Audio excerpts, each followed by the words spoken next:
प्यारे विद्यार्थियों, नमस्कार। आप सभी का हार्दिक अभिनंदन है, स्वागत है। आज हम स्वपन वासवदत्तम नाटक जो है उसका पंचम जो अंक है उसका हम अध्ययन कर रहे हैं। और उस पंचम अंक में ये पहला जो है ये पद्य है। और हम जो इस अंक का जो अध्ययन कर रहे हैं, पंचम अंक का जो अध्ययन कर रहे हैं, यथा समय मैं एक वीडियो बना करके डालूँगा। चूँकि इस पुस्तक का नाम जो है इस पंचम अंक के आधार पर ही पड़ा है, स्वपन वासवदत्तम। यानी राजा जो होता, उस राजा ने स्वपन के अंदर नायिका को देखा और नायिका का नाम होता है वासवदत्ता, इसलिए इस अंक का नाम पड़ा स्वपन वासवदत्तम। यथा समय जो है मैं निश्चित रूप से इसमें जो है मैं आपको वीडियो के माध्यम से इस कहानी को जो है मैं समझा करके आपको भेजूँगा। अब मैं पहला जो पद्य है 5वें अंक का, इसका मैं वाचन कर रहा हूँ। श्लाघ्यम अवंती नृपते है सदृशम तनुजाम काल क्रमेण पुनरागत दार भर है लवाणके हुतवहेन ऋतांग यष्टिम ताम पद्मनिम हिम हताम इव चिंतियामि। काल क्रमेण पुनरागत दार भर है। काल का मतलब समय होता है। अन्वय पढ़ रहा हूँ अब। काल क्रमेण पुनरागत आगत दार भर है, यानी काल गति या समय जो है उससे या समय के भाग्य से जिस पुनः जो है पुनर् है, फिर से आगत है, आया हुआ। दार पत्नी को कहते हैं, बाहर का मतलब बाहर होता है। तो काल गति अथवा भाग्य से जिस पर पुनः है पत्नी का बाहर आ गया है, अहम ऐसा मैं लवाणके हुतवहेन। लवाणक जो ग्राम है, उस ग्राम में हुतवहेन आग से जली हुई, ऋतांग यष्टिम यानी उसे कृषांगी यानी पतले अंगों वाली जो वासुदत्ता है, वासुदत्ता को श्लाघ्यम हमेशा या सर्वथा जो प्रशंसा करने के योग्य है। अवंती नृपते सदृशम तनुजाम ताम ही महताम पद्मिनी चिंतियामि।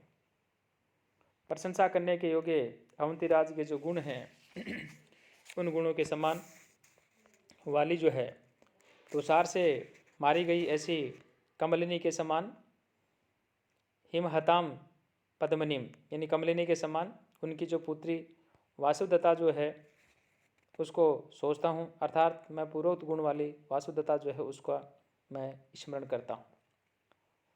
प्यारे विद्यार्थियों, यहाँ जो राजा है वह वासुदत्ता जो है उस वासुदत्ता का स्मरण करता हुआ कहता है कि समय परिवर्तनशील है। वह कभी हमें सारी प्रिय वस्तुओं को समर्पित कर देता है और कभी कभी वह बहुत ही स्नेही जन जो होते हैं उनसे वह उनको वियुक्त कर देता है, अलग कर देता है, पृथक कर देता है। उसी क्रूर काल चक्र से मेरी जो प्रिया यानी जो वासुदत्ता मुझे छोड़ कर के परलोक चली गई है, तथा उसी काल की इच्छा से मेरे इच्छा से नवीन जो पद्मावती पत्नी का भार मेरे ऊपर जो है डाल दिया गया है। यह भार इसलिए कहा गया क्योंकि मेरी प्रिय वासुदत्ता मुझे प्राणों से भी अत्यधिक प्रिय थी और मेरे मन में किसी स्त्री को पाने की और अभिलाषा नहीं थी। फिर भी इस पद्मावती से मेरा जो परिणय है वो करा दिया गया है। यद्यपि वासुदत्ता मेरे समीप नहीं है और न आने की कोई आशा है, फिर भी उसे भूल पाने में मैं समर्थ नहीं हूँ, क्योंकि वह कृषांगी थी, प्रशंसा के योग्य थी, रूपवती थी तथा अपने पिता के अनुरूप जो है उदार गुणों वाली थी। इस प्रकार से राजा उदयन जो होता है, वासुदत्ता के जो गुण होते हैं उन गुणों की यहाँ जो है प्रशंसा कर रहे हैं।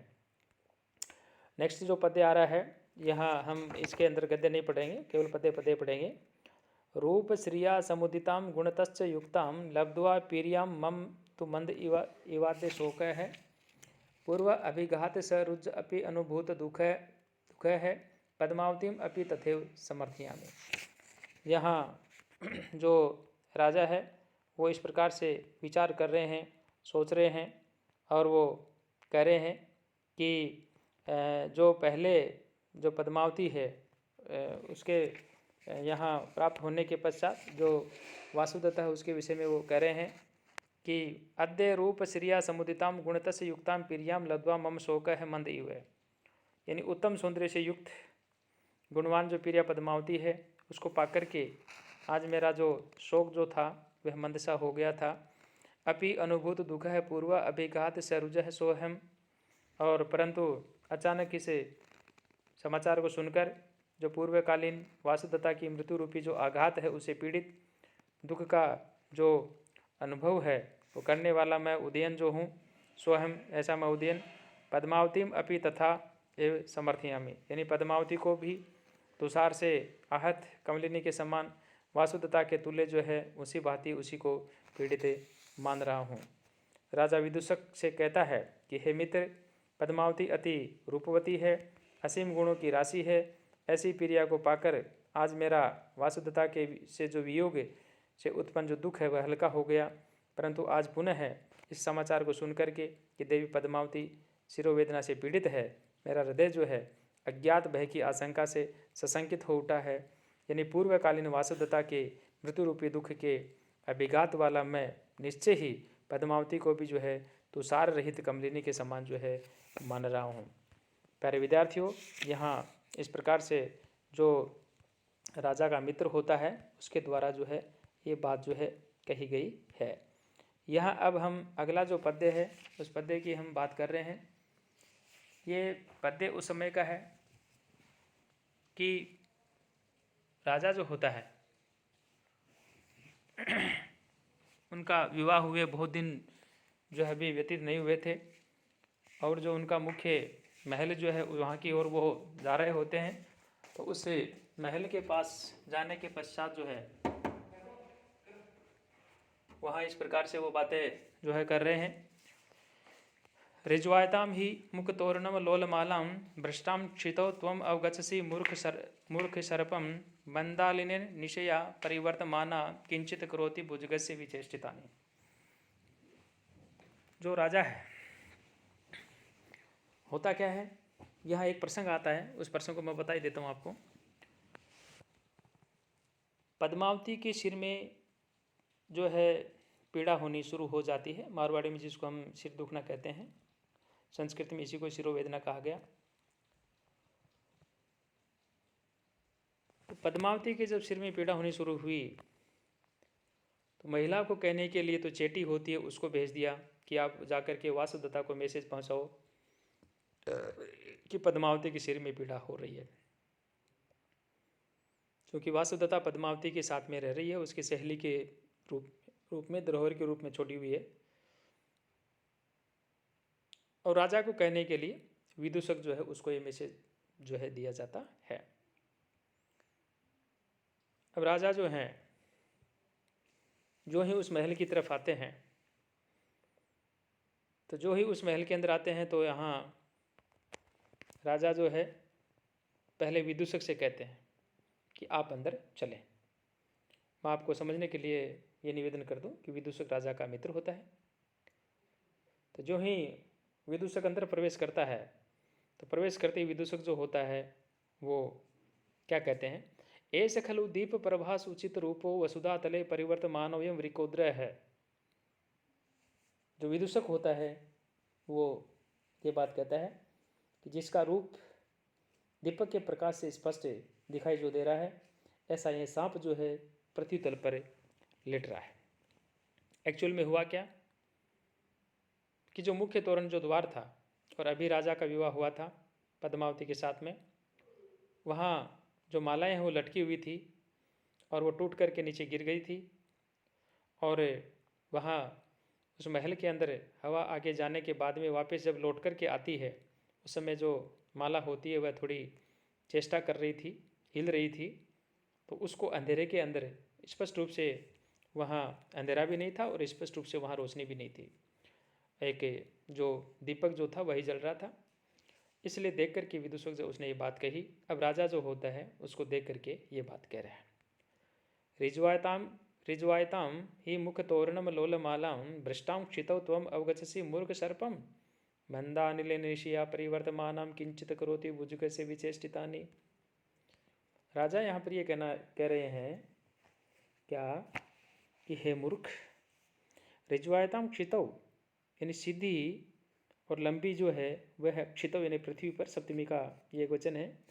भ्रष्टाम मुख तोरणम लोलमालाम त्वम सर्पम अवगच्छसि, यानी सीधी और लंबी पृथ्वी पर गिरी हुई मुख्य द्वार की जो चंचल माला है, उस माला को जो आप जो है सर्पम अवगच्छसि यानी आप जो है सर्प समझ रहे हो, रात्रि में धीमी गति के कारण से, या निशी, या मानी जो, निशी मानी रात्रि में, या निशी मंदा अनिलेन किंचित परिवर्तमाना भुजगस्य विचेष्टितानि करोति, धीमी गति वाली वायु के द्वारा हिलाई जाती हुई सांप के समान चेष्टाएं करती है, उसे जो है तुम सर्प समझते हो।